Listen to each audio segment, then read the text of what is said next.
Olá, meu nome é Omaro, seja novamente bem-vindo ao Morgatório do Pássaro. Seres humanos, estou gravando esse vídeo para mostrar a diferença entre ser ofendido e se ofender. Eu tenho percebido que as pessoas são muito sensíveis e se ofendem em contextos dos quais elas não foram atacadas. E aí, para começar essa explicação, eu vou falar um pouquinho sobre verbos, sobre as vozes do verbo. Nós temos a voz ativa, a voz passiva e a voz reflexiva. Na voz ativa, o sujeito da ação ele pratica, o sujeito pratica a ação. Na voz passiva, o sujeito recebe a ação, é aquele sujeito paciente. E na voz reflexiva, o sujeito da ação ele pratica e recebe a ação. Eu vou dar um exemplo aqui para que vocês entendam melhor onde eu quero chegar. O Michael Jackson é uma bicha louca que tinha talento no começo da sua carreira, mas ficou tão fissurado com piroquinhas de criança, ficou tão fissurado com esse seu universo de pedofilia, que perdeu seu talento e morreu apenas uma sombra daquilo que ele foi enquanto era jovem. Bom, aqui eu fiz uma série de ataques verbais, linguísticos e simbólicos, não fiz nenhum ataque físico, mas fiz agressões verbais ao Michael Jackson, tá? São meramente hipotéticas, explicativas, tá? Eu não penso isso do cara, mas eu coloquei esse exemplo aqui para mostrar que eu fui o agressor e o Michael Jackson foi a vítima. Nós podemos usar aqui as vozes ativa e passiva para mostrar um pouquinho sobre essa questão da vitimização. Omaro xingou o Michael Jackson. Aqui eu fui o agressor e me coloquei na voz ativa, eu praticando a ação. Mas eu posso inverter isso e colocar Michael Jackson foi xingado pelo Omaro. Muito bem. Então aqui nós podemos trabalhar agressor e vítima na voz ativa e passiva e intercalar isso tranquilamente, mostrando que as pessoas que realmente estão envolvidas no contexto de violência verbal, elas podem figurar como voz ativa ou como voz passiva em uma oração. Mas quem se vitimiza sempre aparece na voz reflexiva. Observe a seguinte situação. Diego Silva é um grande amigo meu que adora o Michael Jackson. Se ele se sentir ofendido com esse exemplo que eu dei, ele vai entrar lá na voz reflexiva. Por exemplo, Diego se ofendeu com um ataque ao Michael Jackson. Porque aí você vai ver que o Diego não foi o alvo do xingamento, mas ele se ofendeu. Então, o Diego ele trouxe para si, ele trouxe para o lado pessoal, um xingamento que não foi direcionado a ele. Então, ele se ofendeu. A voz reflexiva é quando o sujeito da ação ele é agente e paciente da ação verbal. Então, o Diego ele está criando sua própria agressão, ele está criando o seu próprio contexto de ofensa. Não eu, porque eu não xinguei o Diego, eu xinguei o Michael Jackson. Então, quando o Diego se ofende, ele mesmo cria a ação da ofensa.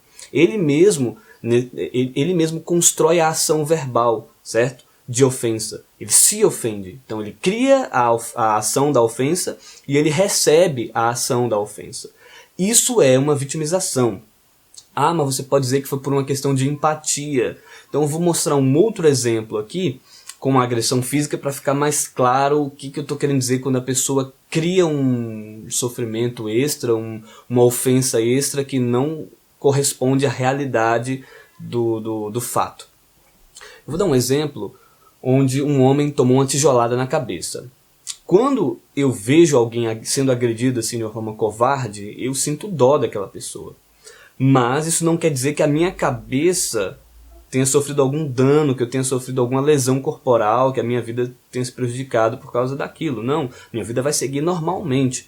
Eu posso ter empatia pelo cara que tomou uma tijolada na cabeça, mas eu não vou sofrer os danos daquela tijolada. Você está entendendo? Então, empatia é você sentir pena do outro. Aquele cara que tomou a tijolada, ele continua sendo o alvo, ele continua sendo a vítima, ele continua sendo o centro, da situação de violência. Você percebe isso? Eu senti empatia pelo cara que tomou a tijolada, o cara que tomou a tijolada, mesmo com a minha pena, ele continua sendo o centro da violência. Agora vamos voltar para a situação do Michael Jackson lá. Quando eu xinguei o Michael Jackson, ele foi a vítima. Ele é o centro da situação de violência verbal. Quando o Diego traz aquilo, ele sente pena do Michael Jackson ter sido xingado, e ele se ofende com isso, ele traz para si o centro da violência. Você está entendendo? A pessoa que se vitimiza com a agressão verbal dos outros, com uma frase que foi desferida para outros indivíduos, para outros contextos, ela quer ser o centro daquela violência, sendo que ela não foi. Mas ele quer ser a vítima daquele ataque verbal. Por isso, o termo vitimização se encaixa perfeitamente nessa situação. Porque ele não foi a vítima, mas ele quer ser a vítima. Então isso é a vitimização, é você se colocar como vítima em uma situação onde você não foi porra nenhuma de vítima. Por exemplo, eu vou lá e faço um desenho de Maomé. Quando eu desenho Maomé, eu estou satirizando um símbolo religioso. Eu estou satirizando uma divindade, um dogma religioso, algo que existe no mundo abstrato. E se aquele religioso traz para si a ofensa e diz: eu me senti ofendido com esse desenho que você fez sobre Maomé, aquela pessoa ela está pegando o alvo que foi abstrato, né? Eu mirei em algo abstrato, né? Tá lá, mirado em algo que simplesmente está no campo das ideias, ela vai e traz aquilo para si. O centro da circunstância linguística aí sou eu. Então a pessoa está se vitimizando. Isso também acontece muito em contextos sociais, com movimentos sociais, onde as pessoas estão extremamente sensíveis, né? Você faz um jogo que tem uma personagem gostosa, que tem um quadrinho que tem uma personagem gostosa, cheia de curvas, e um monte de pessoas estão gritando, bradando que aquilo é ofensivo, quando na verdade não é, porque a gostosa existe no mundo ficcional. Eu vou dar um exemplo aqui, um exemplo prático para que vocês entendam a diferença de quando um jogo, um quadrinho ofende alguém e quando aquilo simplesmente não é direcionado para você e você está simplesmente criando um contexto de vitimização que não existe. Tem um lutador do UFC chamado Khabib Nurmagomedov. O cara é foda, é um excelente lutador. Acho que se ele não tivesse tantos problemas ali de lesões, ele seria o campeão do peso leve atualmente. Mas tudo bem. A EA Sports, ela lançou um jogo do UFC. E nesse jogo do UFC tem essa breve comemoração que vocês vão ver agora.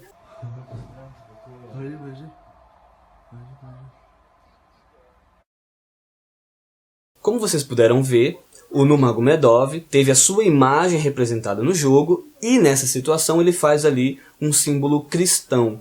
O problema é que o Nurmagomedov é muçulmano. Então ele foi aí nas redes sociais, foi no Twitter e colocou essa nota que vocês estão vendo aí na tela. Foi uma ofensa. Nesse caso, não é uma situação onde ele se ofendeu aleatoriamente. Então o Nurmagomedov teve a sua imagem exposta de uma maneira que ele considerou vexatória. Então ali foi a exposição da imagem do cara e não uma crítica ao dogma. Isso é diferente, tá? Então ali atrelou diretamente a figura do sujeito. Ele foi ofendido em um game. Então ele tem o direito, ele e não os outros muçulmanos, tá? Tem o direito de reclamar disso. Se um outro muçulmano falar que se sentiu ofendido, aí ele já está pegando de novo, né? Aquela questão do alvo, aquela questão do centro, que o Nurmagomedov foi o alvo, ele foi o centro da situação de violência ali. E de ofensa, sei lá, da situação de constrangimento. Aí aquele outro muçulmano que fala que se sentiu ofendido, ele vai pegar aquele alvo, vai pegar aquele centro que está no Nurmagomedov, vai converter aquilo para ele mesmo e vai se vitimizar. Então, é nisso que nós temos que prestar atenção. É muito sutil essa diferença. É muito sutil essa percepção de quando a pessoa é o alvo e de quando ela quer se tornar o alvo. Vamos supor, olha aqui essa imagem da Ronda Rousey. A Ronda Rousey teve também a sua imagem exposta em um jogo. Se alguém colocar ela de calcinha, se colocar ela em poses eróticas e tal, ela vai ter todo o direito de ir lá no desenvolvedor daquele jogo e falar: cara, você está pegando a minha imagem e colocando de uma maneira muito sexualizada, de uma maneira muito erotizada. Eu não quero que vocês façam isso. Eu não autorizo a desenvolvedora do jogo me colocar em poses assim ou em trajes assado. Então a Ronda Rousey tem todo o direito de ir lá na desenvolvedora do jogo e falar que ela está muito sexualizada e que ela não gostou e que ela não aprova a exposição da imagem dela daquela maneira. Agora, quando você pega uma personagem ficcional, tipo qualquer uma dessas de jogos de luta que tem peitão, que tem bundão, tipo essa aí do Street Fighter V que saiu, lutadora brasileira, a Laura, né, que saiu bem potranca, bem mulher melancia, ou se você pegar, por exemplo, a Bayonetta, do jogo Bayonetta, e dizer que eu estou ofendida por causa dela, aí você já está forçando a barra, aí você já está se vitimizando, porque a Laura, ela é apenas um personagem ficcional. A Bayonetta também é um personagem ficcional. Ah, ela tá erotizada, ela tá sexualizada demais.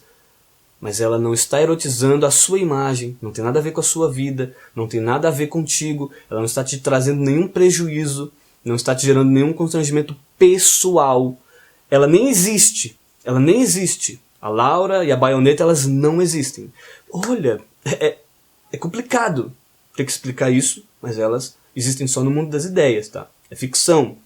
Então, quando você pega algo que é abstrato, como um dogma religioso ou um personagem de jogo, e você fica se ofendendo com aquilo, com uma piada, um dogma, ou se ofendendo com a sexualização de um personagem ficcional, você tem sérios problemas para lidar com a interpretação da realidade. Sérios problemas. Porque você vê um contexto abstrato e você não perde a oportunidade de trazer aquilo para você, de desviar o foco daquilo do mundo abstrato, do mundo ficcional e trazer aquilo para si. Então aprenda que a gostosa do jogo não tem nada a ver contigo.